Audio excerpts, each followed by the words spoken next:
25वां अध्याय वामन चरित्र के संदर्भ में ब्रह्मा का उपदेश तथा तदनुसार देवों का श्वेतद्वीप में तपस्या करना। ब्रह्मा ने कहा, महाबलशाली देवगण, आप लोग जिस उपदेश से यहाँ आए हैं उसके विषय में मैं पहले से ही सोच रहा हूँ।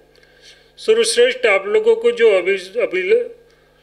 अभिलाषित है वह पूर्ण होकर रहेगा। दानवों में प्रधान बलि को पराजित करने वाले एवं विश्व को रचने वाले परमात्मा न केवल आप सब देवों के प्रच्युत हमारे भी सहारे हैं, वे तीनों लोकों के स्वामी तथा देवों के भी शासक हैं। उन्हें ही सनातन आदिदेव भी कहते हैं। उन महान आत्मा मतलब सनातन आदिदेव को देवता आदि कोई भी वास्तविक रूप में नहीं जानते कि वे कौन है, परंतु वे पुरुषोत्तम समस्त देवों को, मुझे तथा श्रुति वेद एवं समस्त विश्व को जानते हैं। संसार के समस्त क्रियाकलाप उनकी जानकारी में ही होते हैं। वे सर्वज्ञ हैं। उन्हीं के कृपा प्रसाद से आप लोगों को मैं अत्यंत श्रेष्ठ उपाय बताता हूँ। आप लोग सुने। आप सभी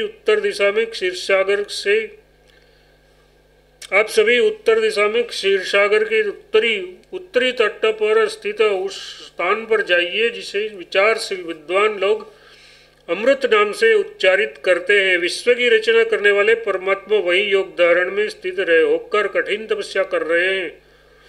आप सभी लोग उस अमृत नामक स्थान पर जाइए और आलस्य रहित होकर आप लोग भी लक्ष्य की सिद्धि के लिए वहाँ कठिन तपस्या प्रारंभ कर दें।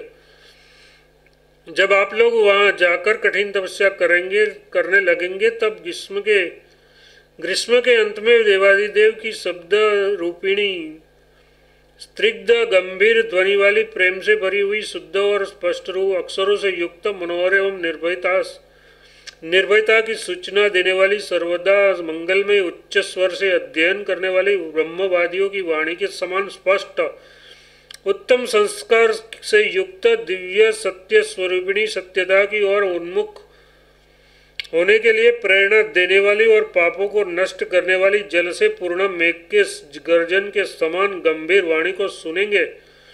उसके बाद भवितात्मा के मतलब आत्मज्ञान से परिपूर्ण महात्मा कश्यप के योग व्रत के अवसर पर व्रत की समाप्ति हो जाने के बाद अमोघ तेज से संपन्न वे देव आपसे कहेंगे, सूर्यश्रेष्ठों, आप लोग मेरे पास आइए, आप लोगों का स्वागत है। मैं आप लोगों को वरदान देने के लिए आप सबके समक्ष स्थित हूँ। कहो किससे कौन सा वर दूँ।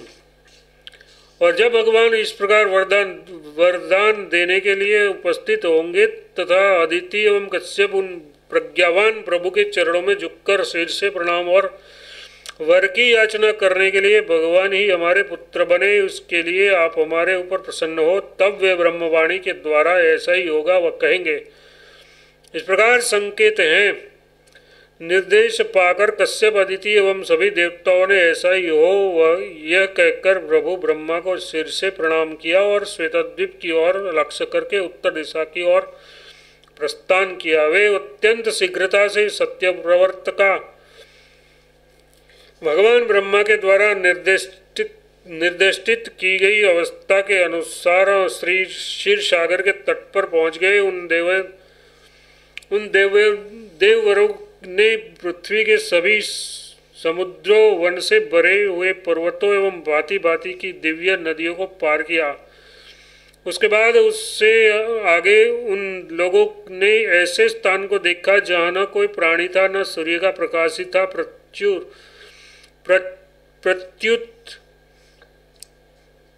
प्रत्युत चारों ओर घनघोर अंधकार था जिसमें सीमा मालूम नहीं होती थी। इस प्रकार के उस अमृत नामक स्थान पर पहुंचकर महात्मा कश्यप ने प्रज्ञा संपन्न योगी देवेश्वर कल्याण की मूर्ति सहस्त्र चक्षु नारायण देव की प्रसन्नता की प्राप्ति के उद्देश्य से देवताओं को सहस्त्र वार्षिक मतलब हजारों वर्षों में पूर्ण होने वाले दिव्य देव संबंधी इच्छा पूर्ण करने वाले कामद व्रत की दीक्षा दी।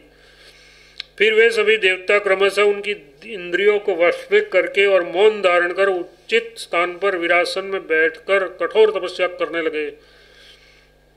वहां भगवान कश्यप ने महात्मा विष्णु को प्रसन्न करने के लिए वेद में कहे हुए स्तवन का सूक्त का स्तोत्र का स्पष्ट वाणी में पाठ किया, जिसे परम